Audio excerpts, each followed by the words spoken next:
Hello and welcome to The Energy Gang, a discussion show from Wood Mackenzie about the fast-changing world of energy. I'm Ed Crooks. I'm an energy analyst and the host of the show. We're back in New York City for Climate Week, one of the biggest events in the energy year, and it's bigger than ever this year. And we're talking to industry leaders, investors and policymakers about the biggest issues in clean energy. Climate Week has in recent years taken place against a backdrop of confidence in the transition to low-carbon energy. When we were here last year, market sentiment around renewables was still riding high. Policy support for solar and wind and other low-carbon technologies was strong. So where are we now? This is the first in a special series of episodes of The Energy Gang that we're recording at Climate Week. We're going to be talking about all the biggest issues in energy right now, including meeting electricity demand for AI, breaking down the barriers to low-carbon technologies, including nuclear power, and following the money to see where the investment is coming from and going to. Today we're opening our Climate Week coverage by talking to Helen Clarkson, CEO of the Climate Group, which organises New York Climate Week. Here's what's coming up from her later in the show. Climate Week NYC has always been really important because I think we've called it sometimes like the green room for the COP. It's a moment that sort of focuses the mind. It's almost a bit back to school-y, time to focus everyone. You've got 2 months or 6 weeks maybe to the COP. We need those NDCs. We need to kind of pin down who's going to be where, when, who's saying what. Really high electricity costs on the grid in Pakistan. Very little regulation about you can just put a solar panel on your house. People started putting up TikTok videos showing this is how you do it. Very cheap solar panels from China, and now you can just see the solar boom in Pakistan on Google Earth. Even in rural villages, about 50% have solar on the roof. That sort of shift is coming really, really quickly. And so I think as much as it's about the US sort of rowing back, the rate and difference of change across the world, that's the difficulty, I think, for businesses looking out across that landscape and thinking how to respond to that. So that's coming up later. But first, I wanted to get an investment analyst's view on where we are with the energy transition. Will Thompson is a director in the Thematic Investment Research team at Barclays Investment Bank. Hi, Will. Welcome to the Energy Gang. Thank you for having me, Ed. Yeah, great of you to join us. So look, I wanted to think about Climate Week in the context of investors and the way investors are viewing the energy industry right now. It feels like probably if we'd been having this conversation 2 years ago, all the talk would have been about climate, would have been central focus, climate and sustainability probably more broadly. Now it feels like the focus has shifted very dramatically. Climate is being de-emphasized in investors' decisions. And the thing that's absolutely dominant, certainly dominant in the conversation, is AI, electricity demand, all the changes that are flowing from that. Do you think that's right?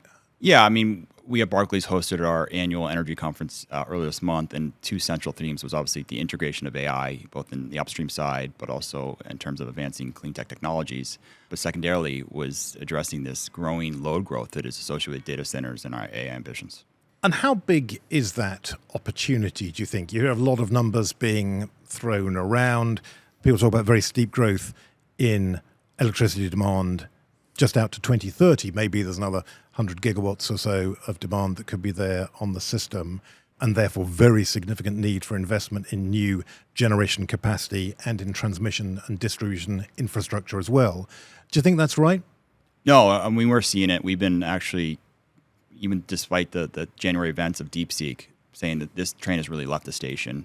There's been a paradigm shift in the AI scaling laws, which is really leading to both training compute needs, also inference compute needs, and I can get into that later. But the Department of Energy, I think, pegs data center load growth of 4.4% of U.S. power demand. I think that was in 2024, and potentially growing to 9 to 12%. And I do think that's consistent with how we see the market playing out. Right, and just a footnote on that DeepSeek point. So this was DeepSeek, this was the Chinese AI model that was announced earlier this year, appeared to have radically lower power consumption to achieve the same results as some of the other models from Google and OpenAI and others. And as you say, there was like a DeepSeek moment when there was a big correction fallout back in share prices for some of the power generation companies. Everyone had this sort of moment of worry about would that increased power demand really be there. That didn't seem to last very long. It seemed like pretty quickly after that, people got back to reassuring themselves that, yes, that demand growth was really going to happen. Yeah, I think there was a market shock and the understanding we had this Chinese startup come out with this pretty efficient model, both in terms of model-level architecture design, but also on the training costs. What it really showcased is a paradigm shift in the AI scaling laws. So historically, the belief was that we needed more compute, more costs, more data centers to advance AI intelligence. What DeepSeek really showed that is, yes, we continue to use more data, more compute on the training side, but the models are getting incrementally more intelligent on the inference side. So on the back end of once you train these models, we're teaching these models to reason and think like humans through complex problems. Well, that requires time test scaling in terms of actually spending more time in compute, letting the models think, and that's actually leading to a large surge in inference demand associated with AI. So what are the implications of that then for electricity demand? I mean, it feels like when people talk about this issue, there's sometimes the implication that effectively demand is infinite, that as many new data centers as you can build will be needed, and as much new electricity infrastructure as you can put in place to support those data centers is going to be needed. And so that's really the thing you have to do, is just deploy as much capacity as quickly as you possibly can. There is also obviously then underlying that the sort of the worry that maybe it's a bubble. Perhaps at some point this is all going to become much more efficient, and either the computing is going to be done more efficiently or the data centers are going to become more efficient and use their electricity in smarter ways that mean they don't need as much. And you're going to end up with stranded assets, and there will be data centers and power plants and transmission lines and everything else that aren't actually being used. How big is that risk, do you think? Yeah, I think there's a lot of investor hand-wringing still on the return on AI, so the ROI of AI, for obviously concerns that we don't, the hyperscalers don't know what the return is. I think they're optimistic. They are seeing tangible, measurable returns in terms of their own operations. But in terms of Gen AI, we don't know what the sort of perfect model is for that and how to monetize that. From their body language, my sense is they actually consider AI an existential risk to their business models, right? Meta's talked about how AI is going to impact everything they do. And so I think there's an arms race, clearly, not only within the tech community, but also autocratic versus democratic AI, because obviously the threat of China. And so I think they're throwing everything they have behind it. These are well-capitalized companies. And based on the body language, they are very power hungry. And I think their actually biggest concern is not the return of these investments, but actually access to power to actually meet their AI ambitions. And we're of the view that maybe the risk to hyperscaler CapEx is not the return profile of AI, because we're still early in the return curve, but actually accessing power, and we're maybe actually hitting a power wall. Right. So when you talk about the power wall, this is effectively what, as I was saying, if you think about the demand for AI and AI-related services as being basically unlimited, or at least we don't know what the limit is, you're saying there's going to be a constraint on the supply side with people being able to get the power they need. Yeah, I think we are hitting the power wall. There's indications that data center capacity under construction has plateaued, if not started to decline, U.S. and globally. And that suggests to me that there are power constraints, really, because the pipeline of data center projects continue to grow. These are supported by extremely high pre-leasing rates, but actually moving those projects from sort of feed to construction has been a challenge. And we're increasingly seeing a lot of even the hyperscaler projects move to distributed power. So what we like to call bring your own power, BYOP. And we're seeing it with XAI in terms of their Colossal 1 and Colossal 2 data centers in Memphis, Tennessee. Meta's building a 1 gigawatt data center in Ohio that will be largely powered by distributed power solutions. So I think this move to sort of grid-independent power solutions for data centers suggests that they are realizing that they can't get access to the power they need. I want to come on to that question of distributed power in a moment. Before I do, just to think about the constraints then that are forcing the data center operators and customers in that direction, what are the issues then? What is it that's stopping people getting the power they need? A lot of it is we have concentrated data center build out in these primary markets, and they've absorbed any excess power that was already available. We essentially haven't grown power generation in the United States for several decades, right? The demand growth has been flat for 2 decades because of the efficiencies we've been able to get in terms of LED lights, high efficiency appliances, industrial efficiency efforts, even though we've had GDP growth. Well, I think my sense is that low-hanging fruit's been picked, and now we're talking about giga-scale data centers just showing up and asking to interconnect to the grid. And we've seen the growth in the interconnection queue for a lot of these projects. And we've grossly, from my perspective, underinvested in grid infrastructure to move the electrons from generation. So we can focus as much as new power generation, but you can't move, solar or wind generation to where the data center is. Then you have a grid interconnection issue. And so if you need new generation and grid infrastructure. Some of the issues, obviously, that come up, so permitting and siting being problems, that still seems to be a perennial problem in this country. There's forever talk about doing something in Congress to streamline permitting. That talk's been revived again recently. There's talk about maybe bipartisan legislation passing. Believe that when we see it, I guess, have to wait for that to make a bit more progress and to become more real. So that's one issue.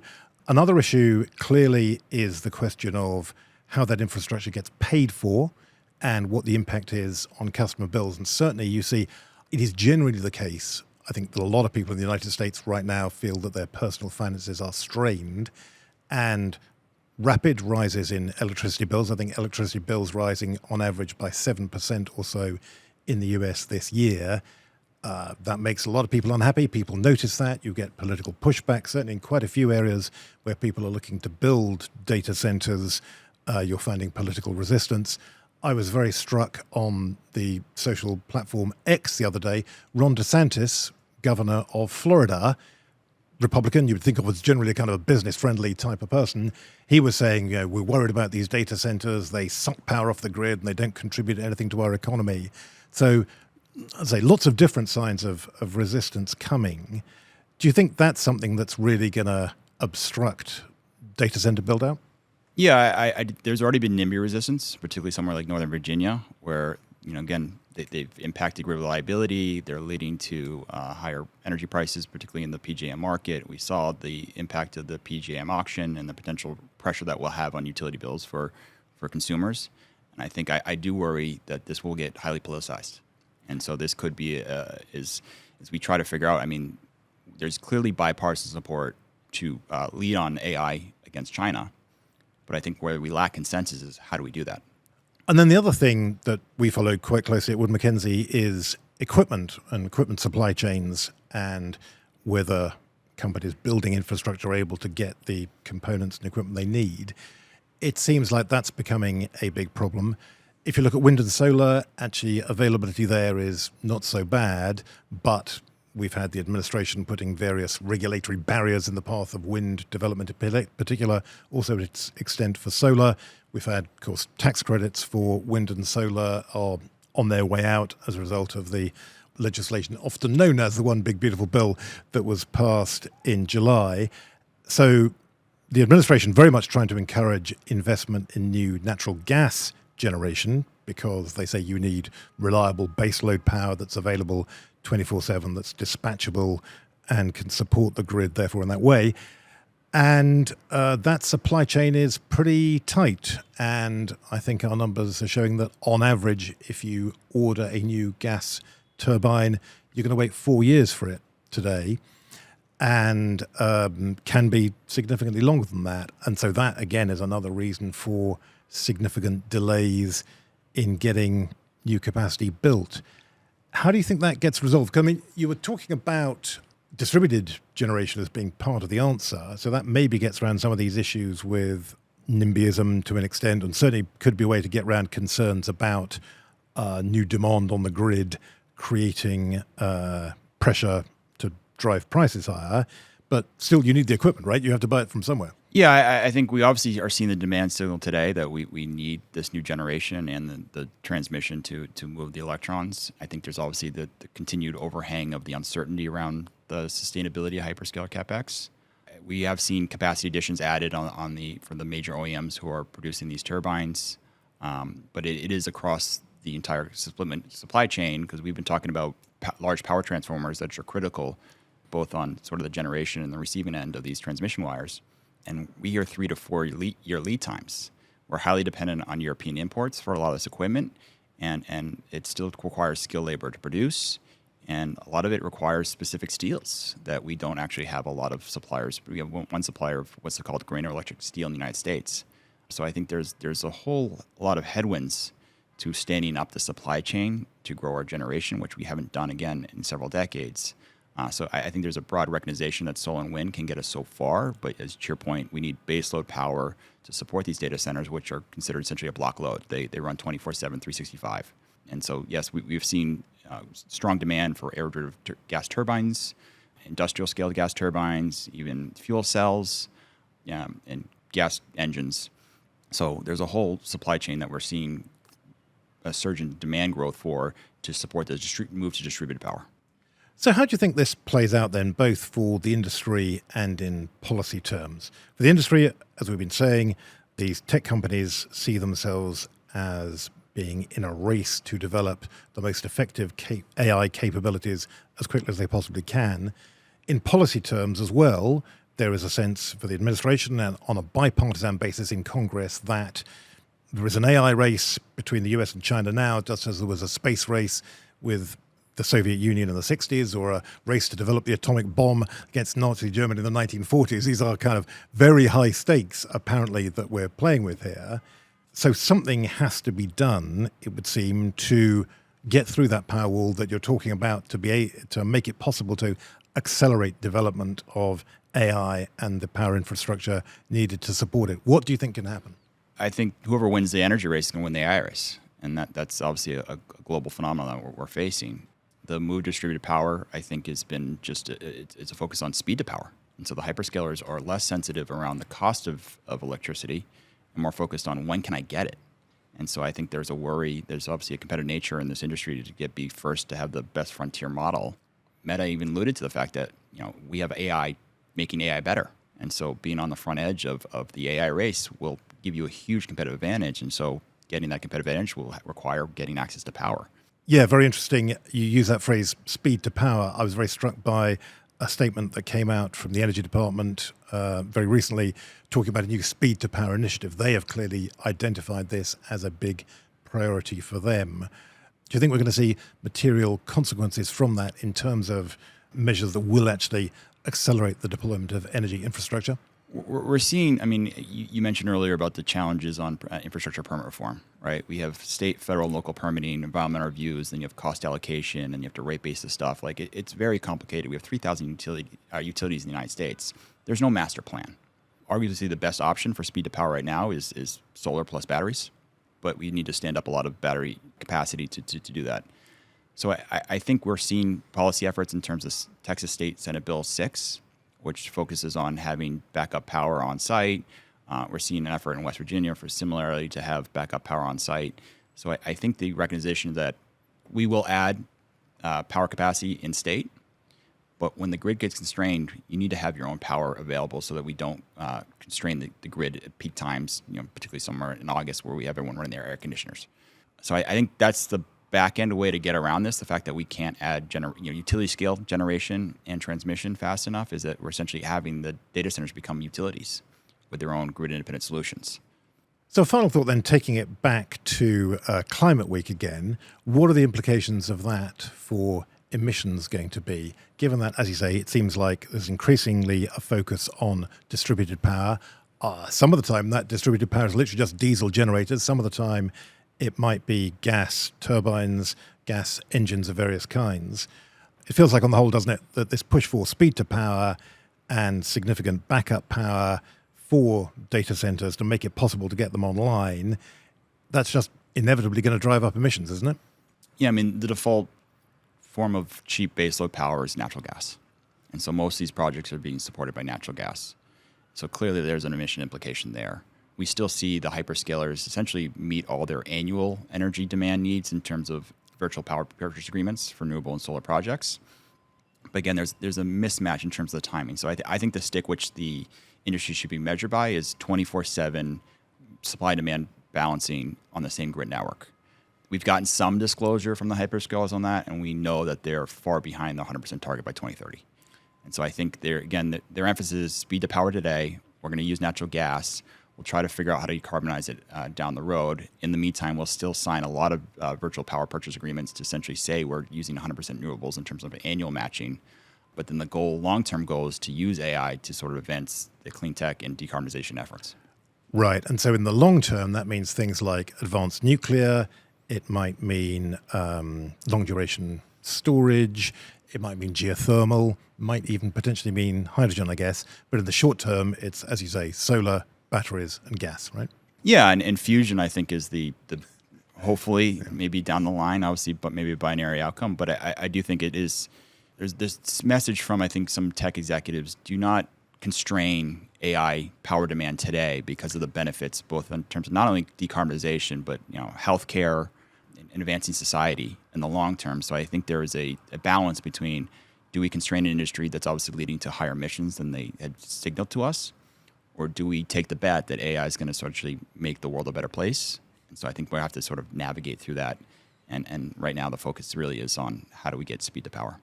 Indeed. Let's hope we bet correctly on that one then. Certainly, as you say, some pretty important decisions to be made on that score. Yeah. Will Thompson, thanks very much indeed. Great talking to you. Ed, appreciate it. Thank you. Thanks for joining us. So that's the backdrop for Climate Week. It's a challenging time for clean energy in some respects, but there is still plenty of optimism in the industry. Helen Clarkson is CEO of Climate Group, and she joins me now to talk about the key messages and debates that we can expect this week. Hello, Helen. Hi, good to see you. Welcome to the Energy Gang. Thank you. Thanks very much for joining us. Let's start off maybe just talking a little bit about the event. What is going on at Climate Week, and what do you think is particularly important about this event? Well, Climate Week NYC happens every year alongside the UN General Assembly here in New York. And actually, this year, the fact that it's happening, I think, is really important. I'm not really one for kind of giving people marks for showing up to things. But, you know, across this year, we've been looking at what would the event look like. So much uncertainty out there. You could see the way the kind of year was unfolding. And so actually getting out there and saying to people, look, we still need to have these conversations. Climate needs to be top of the agenda. And New York is the right place to have those conversations because we've got people in town for UNGA and so on. And kind of convincing people that it was going to happen, I think it's been really important to bring everyone here together. So now they're here and they are having those important conversations and moving the agenda forward. And I think I heard you say yesterday at the opening ceremony, this will be the biggest Climate Week in NYC ever in terms of interest, activity, attendees. On what metric is that? Yeah, we have a few metrics. So one of the things that we do as Climate Week, as Climate Group, is we run the week, which means having our own events, but also hosting the platform where people can register what we call affiliate events. And those are events that happen around the city. And we always joke they sort of range in size from big sort of global meetings to poetry readings about climate in basements. Potentially comedy events, which I always every year say I'm going to get to, never do. This year we've registered 1,000 events on our website, which is more than last year when, you know, the world looked very different this time last year. Also, the number of government leaders that were speaking at the Climate Group events over these couple of days, so showing that real appetite to come here and have these conversations and kind of encourage people to do more. And then in terms of corporate sponsors and interest from companies. So a range of metrics that we look at for like gauging the interest. Right, got it. Because anecdotally, certainly, when I've been talking to people in the energy industry over the past few weeks, quite a lot of people have said they're coming to Climate Week. And quite a lot of people have said one of the reasons they're coming to Climate Week is because they're not going to COP30, the climate talks in Belém in Brazil in November. And there's a range of reasons for that. Logistically, it's tough. Belém's not a very big city. It's clearly going to be strained in terms of its hotel capacity and that kind of thing to support the tens of thousands of attendees that you typically get at a COP. So I think that's one reason why a lot of people are taking the decision not to go. Another reason, though, you could say, is that because optimism and confidence in what a COP might achieve has been waning. People don't think it's going to be that big of a deal, and people think that just as the kind of international effort on climate seems to be faltering in general, you can't expect anything very significant to come out of COP30. What's your view on that? Well, I think that the COP is an evolving process, and sort of my joke is if you didn't exist, you'd have to invent it. You know, it's a really important moment in the year for multilateralism, for countries coming together. But obviously it's been going a long time now, and there are different moments in the negotiation cycle. And I do think a lot of the problem this year is logistics, actually, and the fact that that's made it very hard for people to plan to go there. And that probably has pulled a few people here. But for a long time, people have been saying, look, the COP needs to be much smaller. And then as soon as it is smaller, people are like, well, the fact that it's smaller is a kind of indication of weakness. You're like, we can't win. And I think that's a kind of challenge for the UN. There's been a big sort of push to say, look, we're moving out of the era of negotiation and into implementation. So actually, even though I think the COP will be smaller and that some of that is capacity constraints, there's a lot of activity the week before in Rio. There's some activity I've heard about in Sao Paulo. We will be, as Climate Group, in Rio the week before, running something called the Local Action Summit, which is subnational governments and cities who are really important implementation players and where a lot of the action actually happens. And that's in the run-up to COP, so it will be the week before, and then taking a message into COP to the parties, like the national governments who turn up, to say, look, we are here, we're ready to take action, this is where we need your support. So I think there's a kind of shift that's happening in climate, which might have been moved a little bit quicker with the logistics. And what are your expectations about the outcomes from the COP? I mean, do you think it's going to be a significant one? We were hearing people talk at the opening ceremony here yesterday about how important it is. This is meant to be the COP where the countries of the world get together and present more ambitious goals for emissions reduction, these nationally determined contributions. Still, most large economies have not done that, have not submitted new NDCs. Obviously, the United States is not going to do that, is not going to present one. And that's clearly second largest emitter in the world, a very important player. Is that going to mean we're not really going to get anything very impactful out of COP30? I think we'll know more about this on Thursday, right? So Thursday this week at the UN, there's a climate summit. There's going to be a lot of pressure for countries to bring forward their NDCs. I think China's keeping everyone guessing about when it's going to put its NDC forward, and that's obviously very significant. China is moving on this agenda with or without an NDC, and I think it's more the point for China about when does their NDC catch up with our actually kind of economic ambition around this, and when do they use that as a push for others in the world. So that's something that's quite interesting.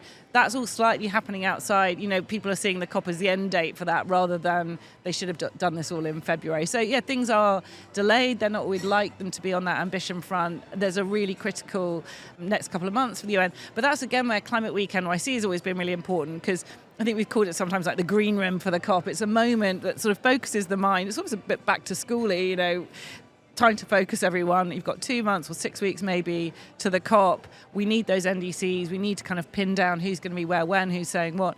And I think this week in New York, particularly over at the UN, minds will be getting focused on that. So you mentioned earlier the world looking very different now from the way it did a year ago. Clearly one crucial difference is in the US. The US a year ago had an administration that was committed to emissions reduction. Doesn't have that anymore. Yeah. Now it has an administration that's withdrawn from the Paris Climate Agreement, and it has set energy affordability and security and reliability as its priorities rather than emissions reduction. What difference does that make in general to the climate debate and the kind of conversations that you have when you meet people in the rest of the world, in business, in finance? How significant is it that the position of the US has changed so sharply? It's very significant, particularly in terms of US domestic emissions. So I think we have to start there. You know, the US is approximately 10% of the world's emissions and moving away from policies that would bring that down. And they were already behind in bringing that down. So I think that's the kind of starting point. And that makes life very complicated for businesses here to also think about how they position themselves. But the rest of the world is moving much, much faster. And I think what we're going to start to see is this division between the rest of the world decarbonising and the US kind of being left behind. And then what does that do to competitiveness for US businesses? And how does the US at some point is going to need to play catch up? But I think when you look towards what China's doing, so this huge rollout of electric vehicles, and I think sometimes people misunderstand electric vehicles in the mix. They think, oh, it's a kind of rich person's car. But actually, it massively dents fossil fuel markets and changes the economics there. So as that number goes up, you know, we're going to see that huge change. Then you see things like, I talked about this yesterday a bit about what's happening in Pakistan around solar energy. So, you know, really high electricity costs on the grid there. Very little regulation about you can just put a solar panel on your house. People started putting up TikTok videos showing this is how you do it. Very cheap solar panels from China. And now you can just see this solar boom in Pakistan on Google Earth. Even in rural villages, about 50% have solar on the roof. That sort of shift is coming really, really quickly. And so I think as much as it's about the US sort of rowing back, there's also just a big discontinuity in the world. I'm sure you've talked about this a lot on the podcast, about the rate and difference of change across the world. That's the difficulty, I think, for businesses looking out across that landscape and thinking how to respond to that. Yeah, I think that's absolutely right. And as you say, we do definitely see that kind of discontinuity, the disconnect between what's happening in the US and what's happening in the rest of the world. I have to say, though, the other thing that is absolutely dominant in the conversation in the energy industry in the US right now is AI. Yeah. And that's the thing where probably a couple of years ago, everyone would have been talking about emissions and sustainability and so on. Now everything is about AI, growing electricity demand to power data centers, to support AI and its various applications. And the big question is, how can you increase electricity supply in order to serve that growth in AI? In some cases, that can support climate action. Some of the investments you make to increase power supply could help reduce emissions, but often they don't. And I was wondering how you see that, and again, in terms of conversations you have when you're talking to businesses, the businesses you work with at the Climate Group, do you see that concern about AI in the sense that AI is sort of an existential battle? It's a race both for companies and for countries. It's absolutely essential to dominate that industry. Is that kind of rising up the agenda as a higher priority and something that stops people effectively thinking about climate? Yeah, I don't think that stops them thinking about climate. I think, you certainly see the tech companies now right on the front foot on this, and I think that's impressive. They're sort of saying, how are we going to solve this as a supply issue? And you see them going after different solutions. We do a lot of work with Google and a project with them around 24/7 carbon-free energy, and how do you get that so you're matching your energy at sort of 15-minute increments? Which is not an easy thing to do, right? That's really challenging. And actually, also the data helps you solve that. And I think there's interesting research out there that sort of says actually you could get about 3 times the number of savings through smart use of AI in things like logistics, supply chain, smart building management, other energy efficiency measures. I think at the moment, where we see AI and sort of, cat memes or, I've used it to help me solve my holiday question, that's not the wonderful use that we hope will come. So I think there's a kind of, again, a very big disruption at the moment. We have to find those uses for it, as well as figuring out this energy supply question and how we're going to make that renewable. Yeah, I do agree. I think that's a really important priority. So just going back then to the question of how the world is different from a year ago, the other thing that I was really struck by at the opening ceremony was Simon Steele from the UNFCCC talking about essentially communications and the way that the story about climate action has been told to the global public.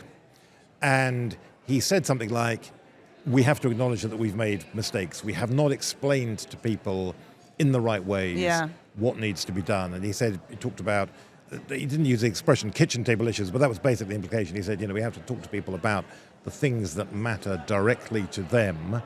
And he said we have to talk about the ways that climate action can improve people's lives here and now and in the immediate future, rather than just holding out the prospect of, if we do this, we'll avoid a massive disaster 50 years or 100 years from now.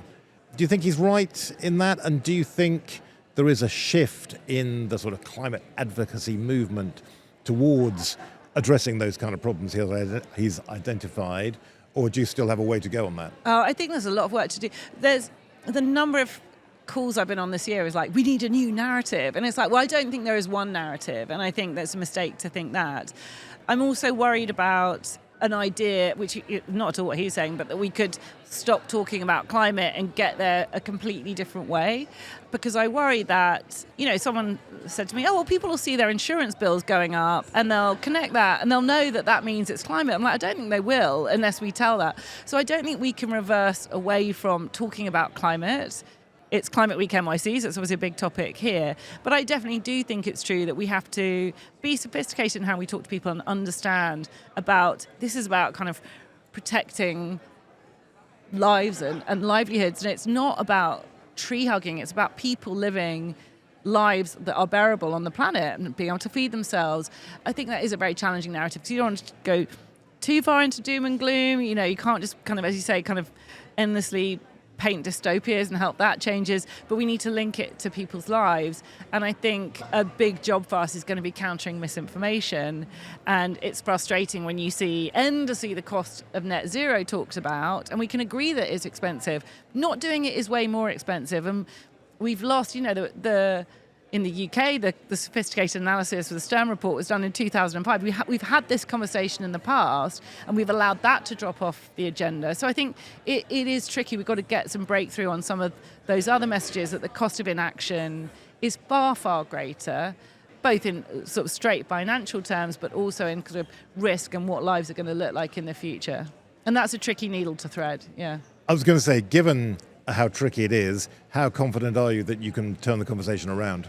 I don't think we'll do it overnight, but I think there's a lot of thought going into that at the moment, and we're trying to build it into the way that we're sort of building things. And I think we also need to move away from a kind of, saviour narratives or this kind of... So you're seeing a lot of big announcements this week because we're kind of beyond that. We're into this kind of implementation phase, and a lot of that is kind of regulatory and behind the scenes, and that's what a lot of people at Climate Week NYC are thinking about, is actually how do you get some of those sort of underlying systemic shifts. And it doesn't need to, we're not waiting for the consumer necessarily, but we need to link back to how they're thinking.